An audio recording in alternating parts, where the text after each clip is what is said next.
본문은 자칫 오해하게 되면요, 오늘날 인권이라는 관점으로 보고 또 무신론적 진화론의 관점으로 보게 되면 아주 엉뚱한 결론을 내리게 되는 참 미개하기 짝이 없고 신앙은 아주 무자비한 폭력이라고 하는 엉뚱한 결론을 내리게 돼요. 그래서 이 본문은 대단히 해석하기 위험스럽고 조심스럽지만 아주 복음의 핵심을 담고 있습니다. 시점은 광야 생활 40년 거의 끝 무렵에 일어난 일이에요. 약속의 땅 코앞에까지 왔을 때에 출애굽 1세대들은 거의 대부분 지금 세상을 떠났고 출애굽 2세대의 젊은 세대들이 약속의 땅을 향해서 지금 들어가기 직전에 있는 상황입니다. 이 사건의 발단은요, 이스라엘 진영에 무려 2만 명 이상의 사람들이 집단으로 지금 이 불상사를 겪게 된 이 사건의 이 발단은 24장 끝절 25절과 25장 1절 사이에서 일어난 사건이에요. 자, 어제 보았던 24장 25절 마지막 구절을 보시면 발람이 일어나 자기 곳으로 가고 모압 왕 발락도 자기 길로 갔다라고 이렇게 돼 있는데 바로 이어지는 오늘 본문 25장 1절에 이렇게 되어 있어요. 이스라엘 자손들이 시딤에 머무르면서 음란한 죄를 짓기 시작했다라는 거예요. 그러면 이 어간에 글이라는 것은요, 행간을 읽는 거예요. 그렇죠? 이 글 사이에 어떤 것이 있었죠. 어떤 것이 있었기 때문에 이스라엘이 이 집단적인 죄에, 음란한 성적인 이 죄에 빠지게 된 것입니다. 발람은요, 그냥 간 게 아니에요. 성령에 붙들려 있을 때에는 탐욕을 절제할 수가 있어요. 동의하십니까? 그런데 우리가 성령에 붙들지 못할 때는요, 탐욕을 절제 못해요. 누구나 넘어질 수가 있어요. 발람에게 하나님의 영이 충만하게 임할 때는 저주를 하고 싶어도 저주를 못 했잖아요. 자기의 의지를 뛰어넘는 하나님의 능력이 임하는 거예요. 그런데 성령을 소멸하고 성령이 충만하지 못하게 될 때에 우리는요, 우리의 욕망에 넘어지는 거예요. 누구든지 넘어질 수가 있는 거예요. 탐욕을 뿌리치지 못하고 돈의 눈이 어두워서 모압 왕에게 이스라엘 사람들을 함정에 빠뜨리는 속임수를 이 발람이 가르쳐 주게 돼요. 여러분 25장 마지막 구절 18절을 보세요. 이는 그들이 속임수로 유혹을 당하였습니다. 그렇게 되어 있죠. 속임수로 유혹을 당하였습니다. 그러면 이 속임수는 발람이 모압 왕에게 준 거예요. 베드로 사도는요, 신약 성경에서도 발람이 나옵니다. 자, 화면을 띄워주세요. 베드로서 2장 14절. 베드로 사도께서 거짓 선지자들을 경고하면서 초대교회 성도들이 가르쳐준 영적 비밀에 함께 있습니다. 음심이 가득한 눈을 가지고 범죄하기를 그치지 아니하고 굳세지 못한 영혼들을 유혹하며 탐욕에 연단된 마음을 가진 자들이니 저주의 자식이라. 그들이 바른 길을 떠나 미혹되어 부올의 아들 발람의 길을 따르는도다. 그는 불의의 싹을 사랑했다. 신약 시대의 사도 베드로께서 초대교회 성도들을 가르치면서 그 초대교회 공동체를 위험에 빠뜨리는 거짓 선지자들이 누구냐에 대해서 가르칠 때 이 발람을 그대로 인용하는 거예요. 발람이 불의한 싹을 그 돈에 미혹이 돼서 그가 돌아갈 때 그냥 돌아간 것이 아니에요. 성령에 잡혀 있을 때는 우리가 탐욕을 조절할 수가 있어요. 그러나 성령을 소멸하고 성령에 붙들지 못할 때는요, 누구든지 넘어지는 거예요. 얼마나 많은 영적인 거장들이 넘어졌는지 몰라요. 많은 사람들이 그 모습을 보면서 또 넘어지죠. 발람이 그랬던 것입니다. 오늘 여러분들 하루를 살아가실 때에 성령 충만하시기 바랍니다. 정말 우리가 늘 기도하면 우리의 기도 제목이 빠지지 말아야 되는 것은 주님 오늘 또 내가 성령으로 충만하게 해 주시옵소서. 그 기도를 여러분 빼뜨리면 안 돼요. 이 발람이 모압 왕에게 이렇게 속임수를 가르쳐 주는 거예요. 왕이시여, 저들은 애굽을 떠난 지 이제 광야에서 전전한 지 40년이 됐고 그 부모 세대는 광야에서 거의 세상을 떠나갔고 지금 저들은 광야 2세대들 젊은이들입니다. 여러분, 젊은이들은 뭐에 약해요? 푸른 세대, 우리 청년들 뭐에 약해요? 정욕에 약해요. 저들은 젊은이들입니다. 광야를 전전하면서 태어난 젊은이들의 정욕이 물끓듯 하는 사람들이에요. 감정의 자극을 쉽게 받아요. 그것을 공격하십시오. 그것을 공략하면 저들은 무너집니다. 당신들의 제사에 저들의 젊은이들의 지도자들을 초청하십시오. 당신들이 제사하는 모습을 보여주십시오. 여러분, 모압 사람들은요 어떻게 예배했냐면 우리처럼 이렇게 예배하지 않고 아주 음란하게 제사를 했어요. 바알과 아세라를 숭배하는 이 제사는요 대단히 성적으로 문란했습니다. 제사를 하고요 그 제사를 집례하는 사제들과 성관계를 가져요. 얼마나 문란한 예배 행위가 거기서 이루어지는 거예요. 여러분 생각을 해보세요. 광야에서 40년을 전전했던 그 젊은이들이 그 음란한 제사 가운데 초대를 받았어요. 초대를 받았을 때 와, 이런 세상에 이런 예배가 있네? 뒤집어지는 거예요. 와, 이렇게 자극적이고 이렇게 기가 막힌 우리의 감정을 충동질하고 하는, 야, 세상에 이런 차원의 예배가 있네? 속수무책으로 넘어지는 거예요. 하나님께서는요 이 일에 대단히 진노하셨어요. 3절, 이스라엘이 바알볼, 이 바알 제사에 참가하게 된 거예요. 여호와께서 진노하시니라. 여호와께서 모세에게 이르기를 그들을 당장 처단하라, 단호하게 처단하라는 거예요. 여러분이 이 문맥을 이해하지 못하시면 하나님이 무자비한, 아주 미개한, 이렇게 오해할 수가 있어요. 그런데 보세요. 6절, 이런 상황에서 이스라엘 한 사람이 아주 보라는 듯이 하나님을 조롱하듯이 음행한 미디안 여인을 데리고 자기의 막사로 데리고 가요. 보라는 듯이. 그건 하나님을 조롱하는 거예요. 저러면 안 되는데, 이 상황에서 이러면 안 되는데, 누군가는 말려야 되는데, 근데 아무도 그 상황에서 누가 개입하지 못하고 전전긍긍할 때에 비느하스가, 이 비느하스가 누구냐면요, 아론의 손자예요. 그러니까 제사장이에요. 아론은 이미 세상을 떠났죠.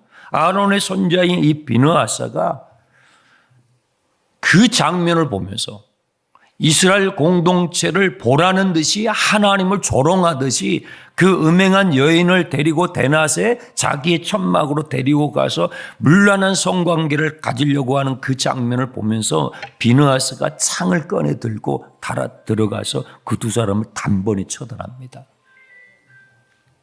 그랬더니 8절에 보세요.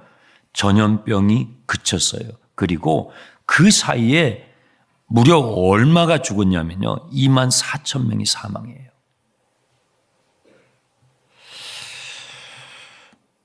여러분, 한 사람의 불순종으로 인해서 공동체 전체가 위기에 빠질 수 있어요.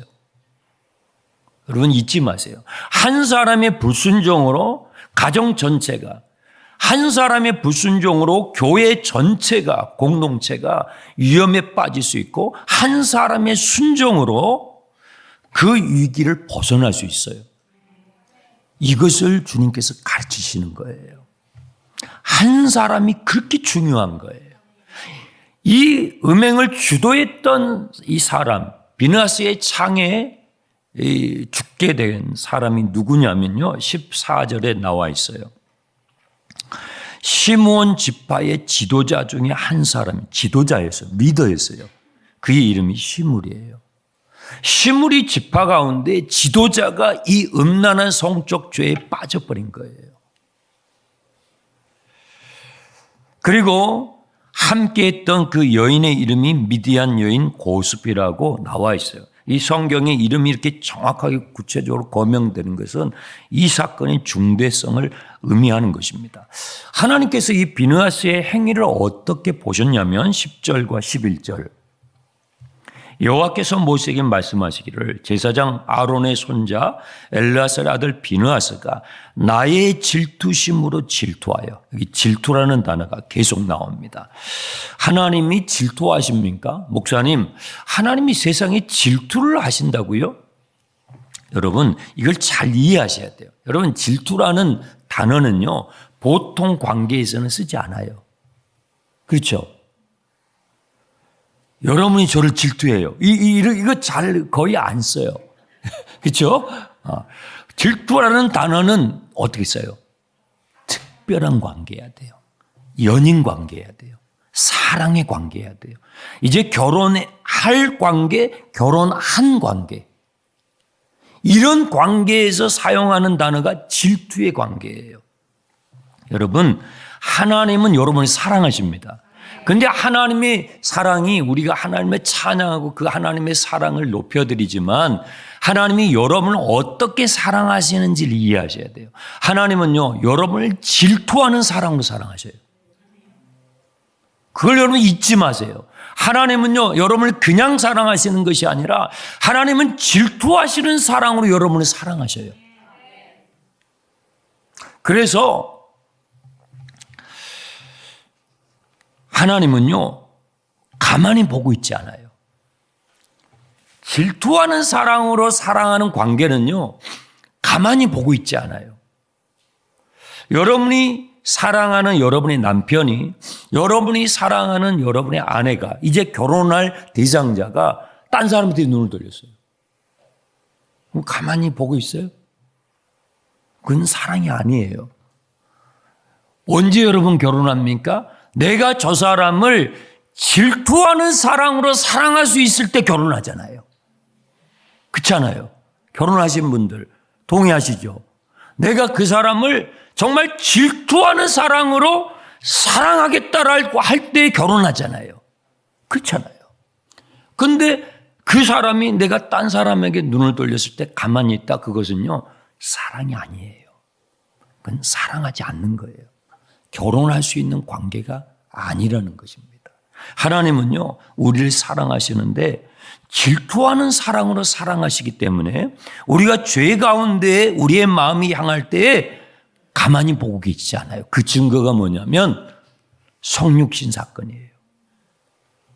그 질투하시는 사랑이 있기 때문에 주님은 육신을 입고 말씀이 육신이 되어 우리 가운데 찾아오실 만큼 그 질투하시는 사랑이에요.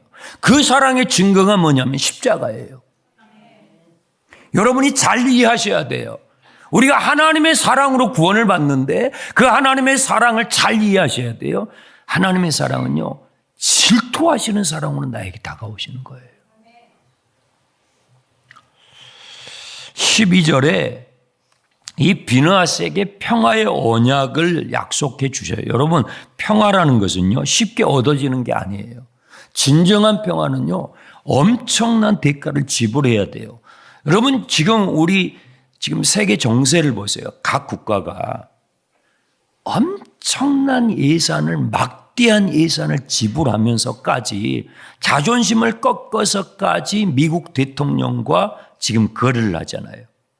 어린 아이들도 다 볼 수 있을 만큼 정말 불평등하고 억울하기 짝이 없을 만큼의 그런 상황에서도 지금 거래를 하고 딜을 하잖아요. 왜 그럴까요? 평화를 지키기 위해서요. 어떻게든 전쟁을 막기 위해서, 어떻게든 내 가정과 내 자녀들을, 우리 국민들을 지키기 위해서. 여러분, 평화는요, 거저 오지 않아요. 평화를 오려면 막대한 희생을 치러야, 대가를 지불해야 하는 것입니다. 여러분, 주님은요, 십자가라고 하는 엄청난 대가를 지불해서 우리에게 평화를 주셔요. 평화는 그냥 오는 것이 아니에요. 죄를 방관하고 죄를 조장하면서 말하는 평화는요, 가짜예요. 여러분, 잊지 마세요. 죄를 조장하고 죄를 방관하게 하는 것은요, 그건 속임수인 것입니다. 거짓인 것입니다.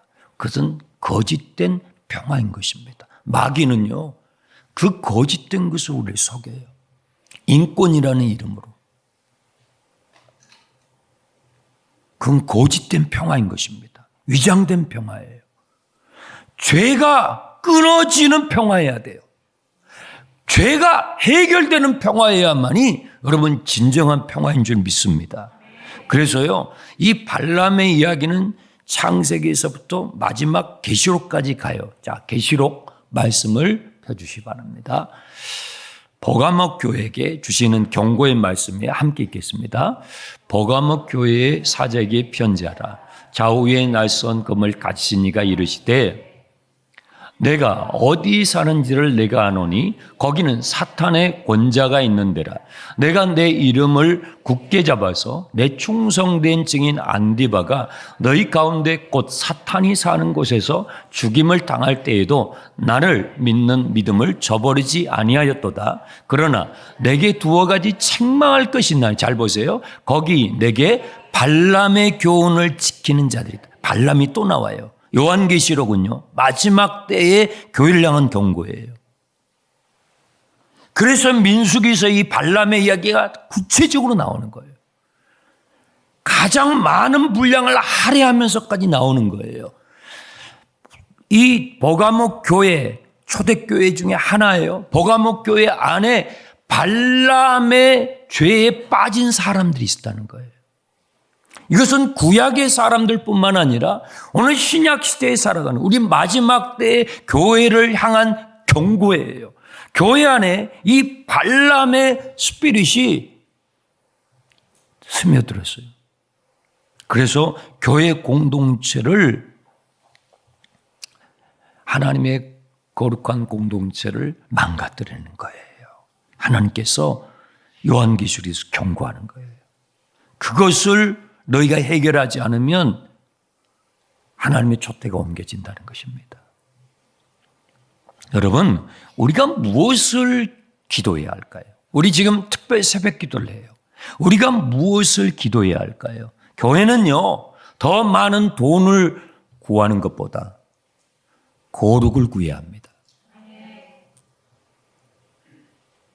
더 많은 권력과 더 많은 명예보다도 교회는요, 질투하시는 사랑으로 우리 오시는 하나님의 거룩, 성결을 기도해야 돼요. 우리 교회가 성결교회입니다. 우리는 간판만 그렇게 붙이면 안 됩니다.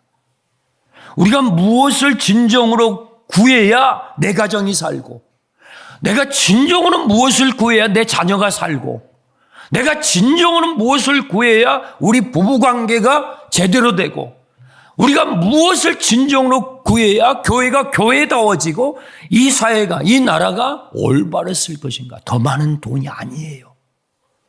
더 많은 권력이 아니에요. 더 많은 명예가 아닙니다. 질투하시는 사랑으로 우리에게 다가오시는 하나님의 거룩한 사랑. 이 비느하스와 같은 예배자들, 비느하스 같은 예배자들이 일어나야 하는 것입니다. 이것이 부흥이에요. 이것이 주님이 마지막 때에 정말 원하시는 교회의 모습인 것입니다. 저는요, 우리 교회가 그런 교회가 되기 바랍니다. 주님, 제가 오늘 하나님의 열심으로 끊어내야 할 죄가 무엇입니까? 라고 여러분 기도하셔야 돼요. 특별히 우리 젊은이들. 젊은이들은 이 정욕이라는 문제, 어른도 마찬가지예요. 여러분, 성령 충만하지 않으면 누구나, 목회자인 저도요, 넘어질 수밖에 없어요. 마귀는요, 예외가 없습니다. 예외 없습니다. 오늘 여러분이 어떠한 자리에 있든지 간에 연말연시예요. 여러분 아무 데나 가지 마세요. 흥청망청대다가 음란한 죄에 그냥 넘어지는 거예요. 여러분 아시잖아요. 그래서 성경을 읽어야 하는 거예요. 그래서 주님의 말씀이 우리의 하루하루를 인도해 주셔야 되는 거예요. 주님의 말씀이 구름기둥이고 불기둥인 것입니다. 오늘 주님 제가 무엇을 기도해야 하겠습니까? 주님 질투하시는 거룩한 사랑으로 내게 다가오시는 주님의 그 사랑을 내 마음에 채워주소서. 그래서 내 가정을 지켜주시고 내 일터를 지켜주시고 우리 공동체를 지켜주시옵소서. 이것이 여러분의 오늘 기도의 제목이 되시길 바랍니다.